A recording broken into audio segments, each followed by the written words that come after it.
Molen TV. PAC JF-17 Thunder adalah pesawat tempur multiperan yang bisa dioperasikan pada berbagai kondisi cuaca yang pengembangannya merupakan hasil kerjasama Chengdu Aircraft Industries Corporation (CAC) dari Tiongkok, Angkatan Udara Pakistan (PAF) dan Pakistan Aeronautical Complex (PAC). Penamaan JF-17 Thunder adalah versi Pakistan, sedangkan JF singkatan dari Joint Fighter.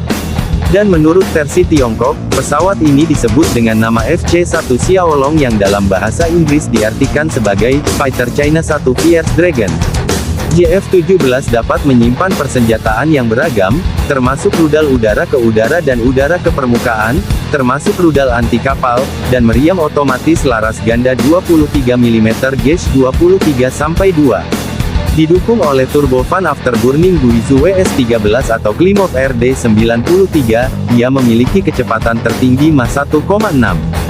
JF-17 adalah tulang punggung dari PAF, melengkapi Lockheed Martin F-16 Fighting Falcon dengan biaya yang hanya setengahnya.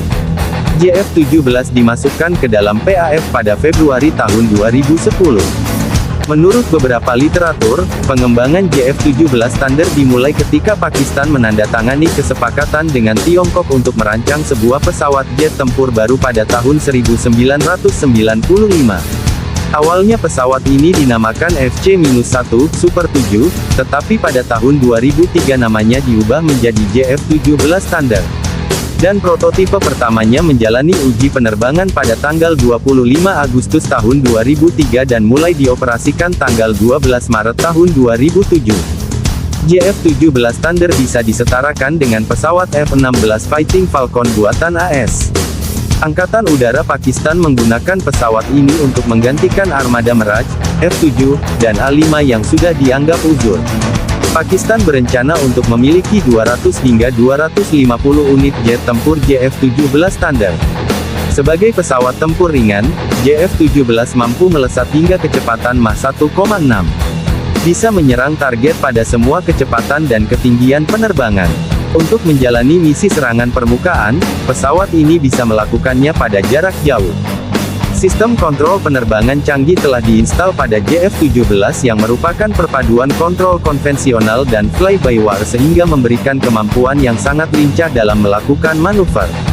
JF-17 menggunakan mesin dengan kontur udara canggih yang memiliki daya dorong besar namun rendah dalam mengkonsumsi bahan bakar.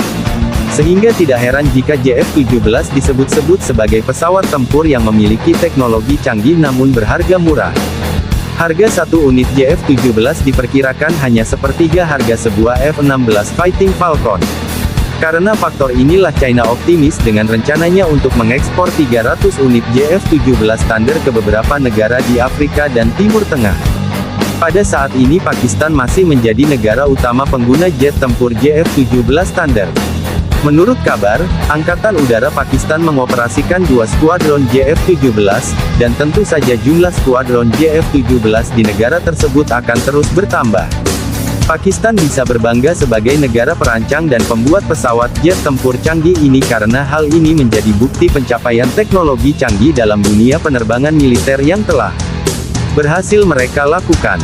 Desain avionik JF-17 memiliki Defensive Aids System, DAS Radar Warning Receiver (RWR), juga menyediakan data seperti arah dan kedekatan radar musuh, dan suite peperangan elektronik (EW) terletak di fairing di ujung sirip ekor berfungsi mengganggu radar musuh. Suite EW juga terhubung dengan sistem Missile Approach Warning (MAW) untuk melawan rudal musuh yang dipandu radar. Sistem pengeluaran penanggulangan melepaskan suar umpan dan sekam untuk menghindari radar dan rudal musuh. Pesawat ini dilengkapi radar KLJ-7 yang juga digunakan pada Chengdu J-10.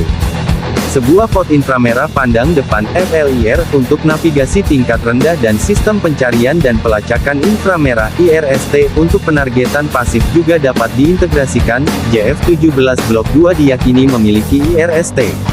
Aselsan ASELPOD telah diuji dan berhasil diintegrasikan dengan JF-17 dan Pakistan telah membeli setidaknya 8 pot penargetan dari Aselsan, sehingga meningkatkan kemampuan JF-17 untuk meluncurkan serangan presisi. Helmet Mounted Sight (HMS) dikembangkan secara paralel dengan JF-17, dijuluki sebagai EO HMS, Electro Optical Helmet Mounted Sight. Pot penargetan penunjuk laser siang, malam yang dibawa secara eksternal dapat diintegrasikan dengan avionik untuk memandu bom berpemandu laser LGB. Sebuah cantelan ekstra dapat ditambahkan di bawah intake udara kanan, di seberang meriam untuk pot tersebut. Untuk mengurangi jumlah pot penargetan yang diperlukan, tautan data taktis pesawat dapat mengirimkan data target ke pesawat lain yang tidak dilengkapi pot penargetan. Dua blok pertama JF-17 ditenagai oleh mesin turbofan tunggal RD-93 buatan Rusia, yang merupakan varian dari mesin Klimov RD-33 yang digunakan pada pesawat tempur MiG-29. Mesinnya memberikan daya dorong yang lebih besar dan konsumsi bahan bakar yang jauh lebih rendah daripada mesin turbojet yang dipasang pada pesawat tempur tua yang digantikan oleh JF-17. Keuntungan menggunakan mesin tunggal adalah pengurangan waktu dan biaya perawatan jika dibandingkan dengan pesawat tempur bermesin ganda. Rasio dorong berat sebesar 0,99 dapat dicapai dengan tangki bahan bakar internal penuh dan tanpa muatan eksternal. Pasokan udara mesin disediakan oleh dua saluran intake 2 cabang.